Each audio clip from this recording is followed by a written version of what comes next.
Howdy, folks. Greyhawk 4x4 coming at you again, your resident vintage gamer, and time for a campaign update. If you are new here, we use first edition AD&D rule set. That's what we use for our campaign back here. And this campaign is called The Galley. We have a playlist here if you want to go back and check the earlier ones. So when we left off from our last session, the towers that we were talking about that were showing up in the plains area of our barbarians tribe that she's from, in their area, these towers were appearing that had these like orc goblin or goblin hobbit crossbreed creatures, and something called black trolls, which are basically trolls but much tougher. That we were investigating one of those, and we had to battle the trolls and so forth. And at the end of that, some mind flayers out of the blue, showed up, grabbed the black trolls, and teleported away, basically rescuing the trolls. And we were left there in this empty tower and trying to figure out what's going on. And it appeared that it was some type of mining operation. We're not sure what exactly they're after and why are mind flayers involved. We did not see it going that way. So the complexity scale just went off the charts once the mind flayer showed up. So starting with this session, we're there trying to figure out what's going on, and one of our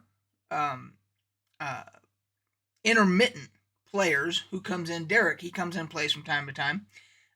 His character, and I can't recall his character's name right now, but he plays a thief. The way the DM inserted him into this session was that now that the mind flayers are gone out of it, they've teleported away with the trolls. The only person that's left there, because we've already taken care of, well, there was one I think there was one goblin hobbit creature that was still there, but in addition, Derek's character was there. And it turned out he was working for this opera. He'd been hired, just like all these other gobbets, etc., were hired to basically filter this material that was coming, operate the sieves of this dirt and rock and everything else that they're, whether it's mining or they're searching for, whatever it is, using these sieves. He's basically operating the machines, or one of the machines. And so we say, hey, we haven't seen you for a while. And he says, yeah, I decided to go do some exploring on my own or whatever, and I got hired here. And so we, of course, ask him, what is it that, how does this all work? What are they looking for? What's going on?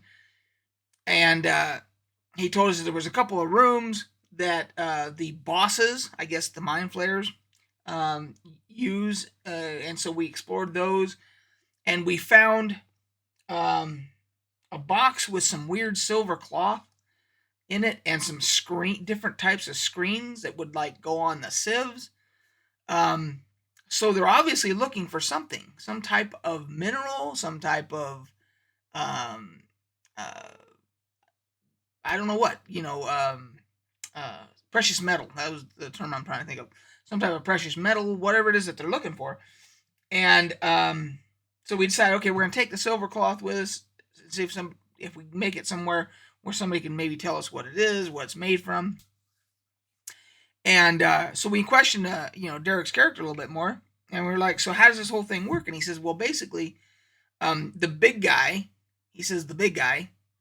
oh, by the way, Derek's character is very low intelligence. I forget what, I think it's like a 6 or something like that. He's like, yeah, big guy comes and, dumps dirt, and we sift the dirt, and so we're like, big guy? What do you mean by big guy? and he describes it to us. And I think my character said, I said, like an ogre? And I think he said, yeah, ogre, yeah. And so we're like, okay, so now ogres are bringing this stuff and dumping it, and then you guys are using sieves to like sort through it and refine it and try and find something maybe that goes into this silver cloth that they're making this cloth from. That's kind of where we're trying to figure out. So we decide, well, we're just going to wait. If the ogre brings this stuff, or ogres, we don't know how many of them there are, but if they're bringing this on a delivery basis, we'll just wait. And so we decide to go outside and kind of like survey the area and everything. And sure enough, here comes this ogre. We see that this ogre is coming. So we wait for him to get there, and our mage, our ranger magic user, he's able to charm him. So now we have this big ogre with this bag of dirt and everything, and we're trying to figure where he's questioning him, and he's telling, he's talking in very simple terms because ogres aren't the brightest bulbs, and so he's saying, well, telling him where he brings it from and so forth. So we go with the ogre. He shows us where he's getting this stuff from.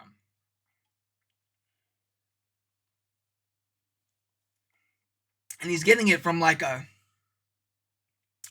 muddy lake, creek bed or whatever. And of course, he doesn't know what they're using it for, what they're looking for, why he's bringing it. He doesn't know. He's just told to take get it put in a bag, take it to the tower where it gets sieved and all this. So we decide to question him further and basically say, where are the bosses? And we get out of him that they're on this like plateau area, and we're assuming when he says bosses, he's talking about the mind flayers. So we get the bright idea that not only do we need to investigate this, but we're just going to go after the mind flayers. Now, at this point, I feel it's necessary to state that my character, the cleric, Clevite, did say when we first saw the mind flayers, when they popped in, grabbed the trolls, and teleported, Clevite went on record as saying, we should not be fucking with mind flayers. They are bad news. We're not strong enough to be tangling with mind flayers with these. And I did ask the DM because I couldn't remember if we had encountered them in the campaign before, and we had. So I knew that we had knowledge of them then. So it reminded me. And so I wanted to go on record as saying, Clevite doesn't think this is a good idea. Now that that's said, we decided to go after the bosses. So we go to this plateau thing or whatever, and the magic user is able to use, I can't remember how he did it, but he used some type of far sight or something like that, where he could see in the distance or whatever, and he sees, I think it was gnolls. There was a group of gnolls and some other creatures. I can't remember what the other things were. They might have been. There were gnolls and something else. I can't remember what the other something was. It might have been bugbears. I don't remember what it was. There were other creatures. So the magic user decides, I'm just going to preemptive fireball. And he fireballs and basically takes out whatever was there. The gnolls and whatever the other creature was. The fireball wipes everything out. Cool, right? So now we should have free sailing. So we go in and we find this structure. We go into the structure, and I'm truncating this whole story a little bit because there was a lot of detail that if I go into that much detail, it'll be a hour-long video or whatever. So we go into the structure, and bottom line is we find the mind flayers. And we decide to attack the mind flayers. Now, we do this. The magic user and the ranged people are trying to range and all that. But the barbarian, Sigrid, she does what barbarians do. And she goes and gets into melee with one of the... Oh, and by the way, to start off, when we first see the Mind Flayers, they used... Because they have... excuse my phone there. I'll put that on silent real quick. They have psionic abilities. They have... They have... let's do that. They have psionic abilities. One of which is like Sonic Blast or Psychic Blast, where they just barrage your brain with their mental powers or whatever. And so they do a preemptive Sonic Blast on us, and some of us are enfeebled. We're just confused, and one of us is enfeebled. I think it was Derek's character was enfeebled. Like feeble mind type thing. And some of us were just confused. And there might have been somebody that wasn't affected. I think Sigrid might not have been affected. So, after that, so some of us are out of the fight. Sigrid goes in, starts attacking. And of course, the Mind Flayer just sucks her fucking brain out of her. Just uses his tentacles and just on her head, sucks her brain, and then they teleport. Of course, the Mind Flayers teleport out of there. They took her with them.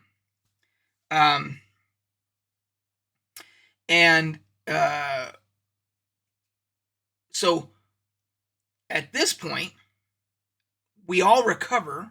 Of course, Sigrid's gone now. We don't know if she's alive. So if I remember correctly, I did like a divination with my deity, Alcerian, and I said I wanted to know, is she alive? Where is she? And somebody else, the magician might have done something where he got a vision of her or something like that. And bottom line is, we ascertain that we can see her body somehow through magic means, and it's in a snowy, icy type area, and she's just her body is just laying like in state.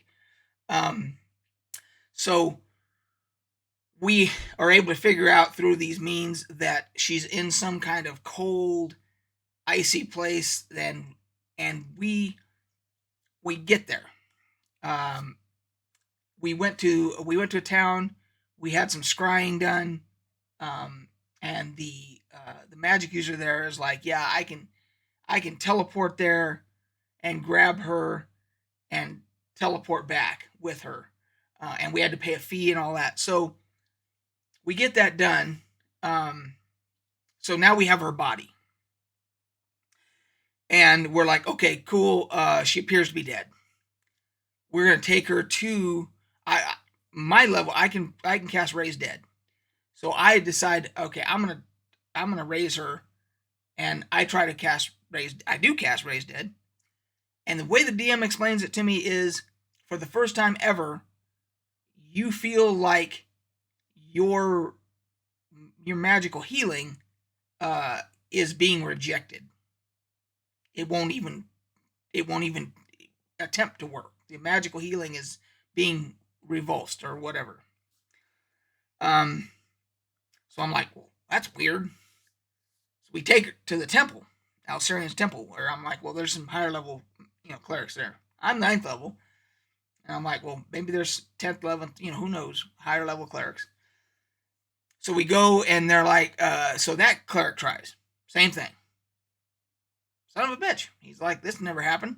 So we go to the main city, like the capital city, where the big cathedral is, where the real high-level clerics are. And so they decide that they realize, okay, her brain is missing because the Mind Flayer sucked out her brain. So they're going to have to do a restoration first, and then a Raise Dead. So they try restoration, same thing. They're rejected. Their magic is rejected or whatever. And the high cleric says, get this thing, talking about Sigrid's body, get this out of here. there's something unnatural about this. There's something evil about this. There's something that's not right. This should not, whatever it is, it's some type of abomination or whatnot. And basically kicks us out with her body. So now we're like, what the fuck do we do now? Holy shit. Now we're desperate. This Sigrid is our friend. She has been in our party and one of our dear friends in this adventuring party since the get-go. And we do not want to just, basically concede defeat and say, oh, well, I guess we're just going to have to bury her or whatever. And so we're discussing, do we concede? Do we just take her body to her family in, up at her tribe? So the discussion is going on, and then I said, you know what? I'm going to try something different. We're desperate. So my character, Clevite, says, I'm going to cast plane shift. And I'm going to go astral to the astral plane with her. Now, here's the problem. So I do plane shift. We go astral. We go to the astral plane. I only have 1/5 level spell slot per day. That's it. Now we're in the astral plane. So in order for me to raise dead, that's also a 5th level spell. So I have to rest. So I'm in the astral plane and I decide to rest. Luckily, the DM did not roll any random encounters. So I'm able to rest. The next day, I cast Raise Dead because I'm thinking, out of desperation, sometimes you can do things astrally or ethereally, but in the ethereal plane or the astral plane that are they are affected differently. Things are affected differently, including magic and so forth, in those other planes. So as a last, grasp of hope, I did this. I cast Raise Dead. It doesn't work. Same exact thing. My magic is revulsed, and same exact thing. So now I'm out of ideas. But in order for me to get back, I have to either rest and get another 5th level slot the next day so I can plane shift again and hope that it doesn't fail or whatever, or I decide I'm going to try and pray to my deity. So I pray to my deity and I say, Alcerian, I am at my wit's end. I have tried everything to revive our fallen companion. We have served noble causes. I go through this whole diatribe of why I need Alcerian's help. And an angelic type figure shows up with like a horse here on the astral plane and takes us back to the prime material plane. So basically, I got I got a favor out of the deity to get us back to home without me having to worry about resting and maybe getting attacked and so forth. But Sigrid is still dead. And I think that's where we stopped. So the bottom line is we decided to go after mind flayers.